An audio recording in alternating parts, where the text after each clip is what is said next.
Hello everyone, welcome to my channel. আৰু আজি আপোনালোকৰ কাৰণে এটা বেলেগ ধৰণৰ ভিডিঅ' লৈ আহিছোঁ। আপোনালোকৰ লগতো এনে মই ব্লগ বা এইবোৰ হেণ্ড এম্ব্ৰইডাৰী কিবা কিবি ক্ৰাফ্টৰ ভিডিঅ' শ্বেয়াৰ কৰি থাকোঁ ন। আজি ভাবিলোঁ কি মোৰ লাইফৰ লগত ঘটি থকা কিবা এটা শ্বেয়াৰ কৰোঁ আপোনালোকৰ লগত। সেইকাৰণে ভিডিঅ'টো বনালোঁ আৰু সেই কামটো কৰি থাকোঁতে মোৰ মনত পৰিলে যে আপোনালোকৰ লগতো শ্বেয়াৰ কৰোঁ। আপোনালোকৰ বা এনেকুৱা হৈছে নে নাই বা এনেকুৱা হ'ব কিছুমানৰ, চ' ভিডিঅ'টো বনালোঁ আৰু আপোনালোকৰ আৰু এতিয়া আহোঁ মেইন কথাটোলৈ।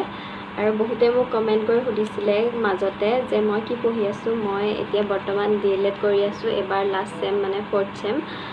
আৰু এই 2 বছৰৰ যিখিনি অভিজ্ঞতা আপোনালোকৰ লগত শ্বেয়াৰ কৰোঁ আৰু সেই বিষয়ে BEd বা DLEDৰ ষ্টুডেণ্টবোৰৰ কেনেকুৱা কি হয়, কিছুমান অভিজ্ঞতা থাকে ন, তাকে অলপ শ্বেয়াৰ কৰোঁ বুলি ভাবিলোঁ। চ' এতিয়া মই কৰি আছিলোঁ এই কামটো A4 সাইজ পেপাৰত বাউণ্ডাৰী মৰা কামটো। আৰু এই কামটো বেছি ইম্পৰ্টেণ্ট BEd বা DLEDৰ ষ্টুডেণ্টৰ কাৰণে এইটোৱে মেইন বস্তু। যদি আপোনালোকৰ এছাইনমেণ্ট বহুত দিয়ে ন, এছাইনমেণ্টৰ পাহাৰ গোটেই BEd বা DLEDৰ কৰ্চটো। চ' সেইসকলৰ বাবে এটা ভাল টিপছ দিব ওলাই আছোঁ মই মোৰ নিজৰ এক্সপিৰিয়েঞ্চৰ পৰা।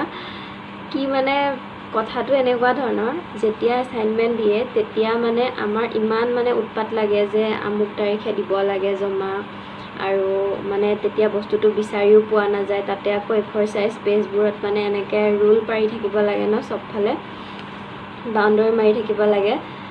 সেইকাৰণে মই আপোনালোকৰ কাৰণে এটা টিপছ দিব বিচাৰিছোঁ। এনেকুৱা ষ্টুডেণ্টৰ কাৰণে বহুত আছে ন, যিসকলে BEd বা DLED কৰি আছে। আৰু আজিকালিতো এইটো বহুত ইম্পৰ্টেণ্ট, BEd বা DLED নহ'লে এগৰাকী টিচাৰ হ'ব নোৱাৰে। সেইকাৰণে তেখেতসকলে যিহেতু বুজিবই A4 সাইজ পেপাৰৰ এই দুখটো, কিমান এটা বেয়া দুখ লাগে এই ৰুলিং পাৰা কামটো। চ' যোনে যোনে BEd পঢ়িম বুলি ভাবি আছে বা DLED কৰিম বুলি ভাবি আছে, তেওঁলোকে এই A4 সাইজৰ বান্ডিল এটা কিনি 500টা পেজ থাকে ন, গোটেই পেজকেইটা একদম পূৰা স্কেল আৰু কালাৰ পেঞ্চিল লৈ প্ৰথমে গোটেই বাউণ্ডাৰী মাৰি থৈ দিব। তেতিয়া আপোনালোকৰ এছাইনমেণ্টৰ সময়ত কোনো প্ৰব্লেম নহয় বা একদম মাথা গৰমো নহয়। আৰু এই কামটো বহুত বেয়া, দেখাত যিমান চিম্পল কিন্তু কৰিবলৈ বহুতেই বেয়া। যিসকলে পাইছে কথাটো সেইসকলেহে বুজিব।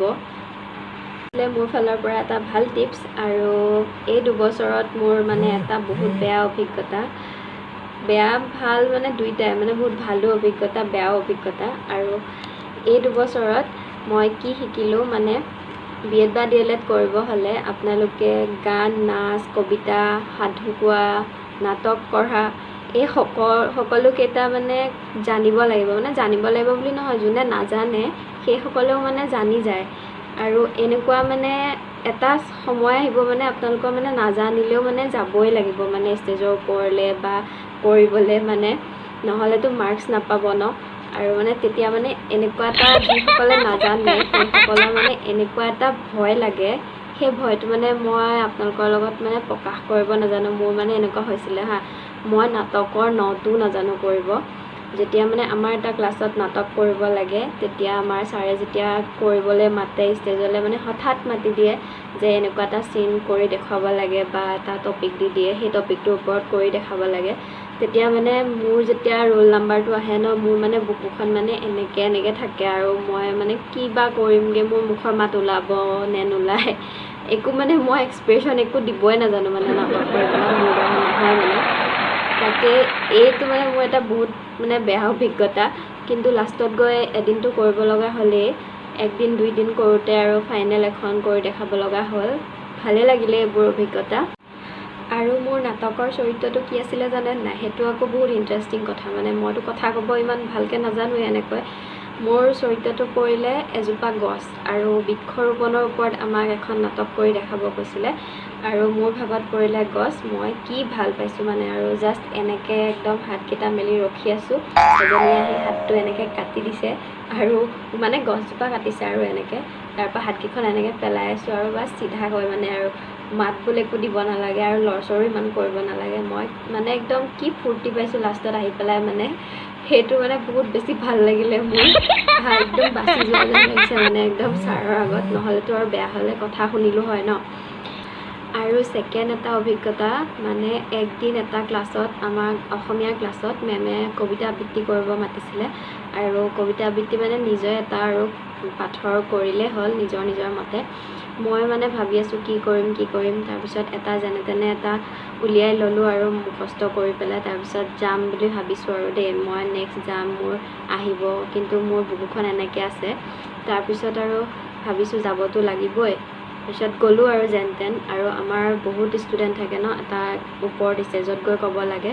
তাৰপৰা মোৰ পাল যেতিয়া আহিলে, মই তেতিয়া কবিতা আবৃত্তি কৰিব গৈছোঁ, আৰু তাতে গৈ পেলাই মানে মোৰ মাতটো ইমানেই সৰুকৈ ওলাইছে, পিছফালৰ বা আগফালৰ কোনেও চাগে শুনাই নাছিলে কবিতাটো।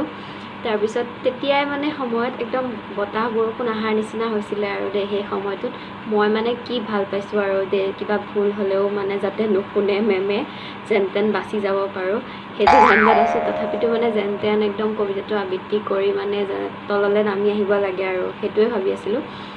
সেই তেনেকৈ এটা দিন কবিতা আবৃত্তি, সেই দিনটো তেনেকৈ গ'ল। মানে শিকিলোঁ, বহুতখিনি শিকিলোঁ। মানে যিটো এটা ভয় ভাৱ আছিলে ন, সেই ভয় ভাৱটো নোহোৱা হ'ল পিছলৈ। ফাৰ্ষ্ট ছেমিষ্টাৰটোত ভয় ভাৱ থাকেই, বহুতৰে থাকে, কিন্তু লাষ্টৰ ফালে এই ভয় ভাৱটো নাইকিয়া হৈ যায়। আৰু যিসকলে আগৰ পৰা এনেকুৱা প্লেটফৰ্মত আগবাঢ়ি গৈ আছে তেওঁলোকৰ বাবেতো কোনো প্ৰব্লেম নহয়েই। সেইকাৰণে মানে মানুহে কয় ন, সকলো ক্ষেত্ৰতে আগবাঢ়ি যাব লাগে, এইবোৰ গান নাচ আবৃত্তি, কিন্তু মই সেনেকুৱা ক্ষেত্ৰত ইমান আগবঢ়া নহয়। আৰু মোৰ মাতটো এনেও সৰু, আপোনালোকেও জানে। বহুতে কমেণ্ট কৰে যে তুমি মাইক এটা ল'বা কথা কওঁতে, আৰু মাতটো বহুত সৰুকৈ ওলায়। সেইটো এটা বহুত প্ৰব্লেম মোৰ। আৰু আপোনালোকে যদি মোৰ বিষয়ে এনেকুৱা কিবা ইণ্টাৰেষ্টিং, এইবোৰ জমনি অলপ টাইপত কিবা জানিব বিচাৰে মোৰ অভিজ্ঞতা, তেনেহ'লে কমেণ্ট কৰি জনাব। আৰু যদি মোৰ চেনেলটোত আজি প্ৰথমবাৰৰ কাৰণে আহিছে, তেতিয়াহ'লে প্লিজ ছাবস্ক্ৰাইব কৰি দিব, আৰু কাষতে থকা বেল আইকনটো ক্লিক কৰিব নাপাহৰিব, তেতিয়াহ'লে মোৰ ভিডিঅ'বোৰ পাই থাকিব। তেনেহ'লে আজিলৈ আহিছোঁ, আৰু নতুন এটা ভিডিঅ'ৰ সৈতে আপোনালোকক আকৌ লগ পাম। কমেণ্ট কৰি জনাব কিবা যদি আপোনালোকৰ ৰিকুৱেষ্টেড ভিডিঅ' থাকে।